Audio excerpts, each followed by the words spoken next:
Students, in our last period we were learning about the structure of DNA. DNA nothing but deoxyribose nucleic acid. It is made up of the two strands. It is a double helical structure. DNA is a double helical structure. We will discuss this with the help of these 5 different points. Second is the two strands are antiparallel. Two strands are complementary to each other. Their purine-pyrimidine ratio is 1:1. And then we will discuss about the grooves and dimension. So DNA is a double helical structure. As we learned, there are the two strands of the DNA, one and this one is 2. Each strand is made up of the nucleotide chain, that is called the polynucleotide chain, is nothing but one of the strand of DNA. Nucleotide is made up of the pentose sugar. This is pentose sugar, which contain the nitrogen base at the first position, as we learned in our last period. जैसे हमने इसके पहले हमने discuss किया था कि nitrogen basis is there are 4 different types of the nitrogen bases: adenine, guanine, cytosine and thymine, out of which any one of the nitrogen base will attach at the first position of the carbon in the pentose sugar. Then there is the third position vacant where the phosphate group is attached. This phosphate join these two nucleotides. Okay, this phosphate join these nucleosides each other and they form a long chain, and this long chain of the nucleotide is nothing but a strand of the DNA.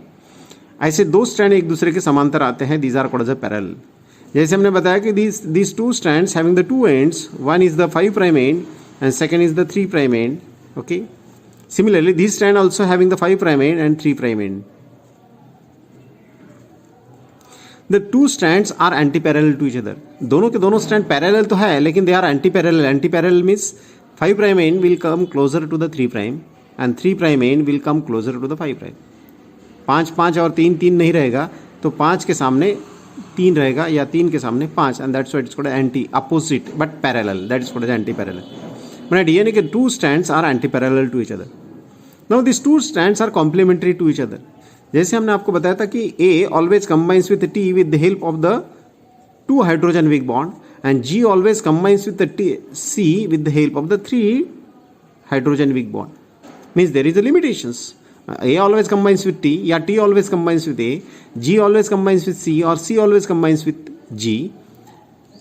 Likewise, अगर यहाँ nitrogen bases में यहाँ अगर sequence लगा जाता है, यहाँ adenine join हो गया, यहाँ G, यहाँ C, यहाँ T, यहाँ A, तो उसका ये सामने वाला स्ट्रैंड जो अपोजिट स्ट्रैंड है that will be complementary because it is a complementary pairs. A को ज्वाइन होने वाला T ही रहेगा, G को ज्वाइन होने वाला C रहेगा, C को ज्वाइन होने वाला G रहेगा, T के साथ अटैच होने वाला A और A के साथ में अटैच होने वाला T रहेगा. ओके, मानो कि यहाँ और एक है तो यहाँ अगर T है तो यहाँ पर A रहेगा. इस प्रकार से ये नाइट्रोजन बेसिस, इसमें ट्रिपल बॉन्ड से जोड़ा जाएगा, इसमें डबल बॉन्ड रहेगा, इसमें डबल बॉन्ड रहेगा, इसमें डबल बॉन्ड रहेगा. Means this two strands are complementary to each other.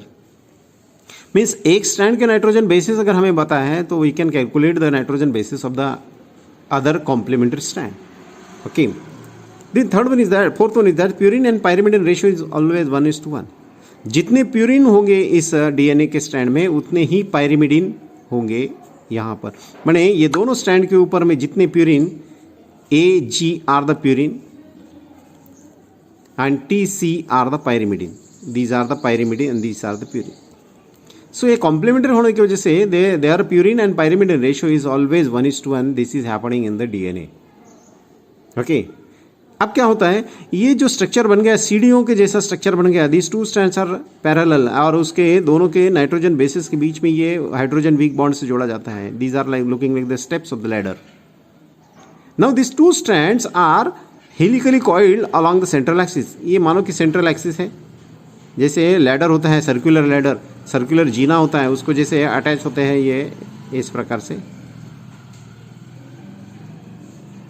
Okay, like this ladder, this is folded. Means these two DNA strands run parallel to each other are helically coiled along the central axis.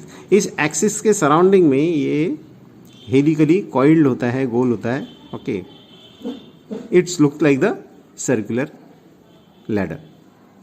So therefore DNA is a double helical structure. This is a helical structure. अगर एक strand अगर निकाल के देखे तो ये straight नहीं होता है, बट ये टेलीफोन का जो केबल, टेलीफोन का जो वायर होता है फोल्डिंग उस प्रकार का ये कॉइल्ड स्ट्रक्चर होता है, and that's why it is a helical structure. Now will discuss about the grooves and dimension. जैसे ये हेलिकली कॉइल्ड होता है तो ये बाहर निकला हुआ पोर्शन है, उसी के साथ में ये अंदर हुआ गया, ये अंदर. These are called the grooves. Okay, these are called the grooves. Okay, जब इधर से बाहर आ गए तो इधर से अंदर घुस जाता है. ये अंदर है, ये बाहर है, ये अंदर है, ये बाहर है. उसके बाद इसी प्रकार का अल्टरनेट स्ट्रक्चर आएगा. सो ये जो डीपली अंदर जो खचका आता है that is called the deep grooves, या that is called the major groove. It is called the major groove. This is also the major groove. Well this one is the minor groove. This one is the minor groove. Okay, इस प्रकार से जितना भी लंबा strand निकालोगे उसमें major minor major minor major minor इस प्रकार से alternate grooves will comes. So the distance between the two major groove, ये दो मेजर ग्रूव के बीच का अंतर that is called the one loop. क्या बोलते हैं इसको? One loop. और उसका डिस्टेंस होता है 34 angstrom unit. The distance between the two major group, two successive major group या two successive minor group is called as a loop, and this loop having the distance 34 angstrom unit. Now here in this one loop there are about 10 nitrogen base pairs. ये एक loop के अंदर में 10 base pairs होते हैं, 1 2 3 4 5 6. Therefore the distance between the two successive या two neighboring nitrogen bases is about 3.4 angstrom unit. It is about 3.4 angstrom unit. Okay, इसमें 10 pairs होती हैं, 10 पेयर का अंतर होता है 34 एंगस्ट्रॉन यूनिट. दैट्स वाई एक पेयर का अंतर होगा 3.4 एंगस्ट्रॉन यूनिट.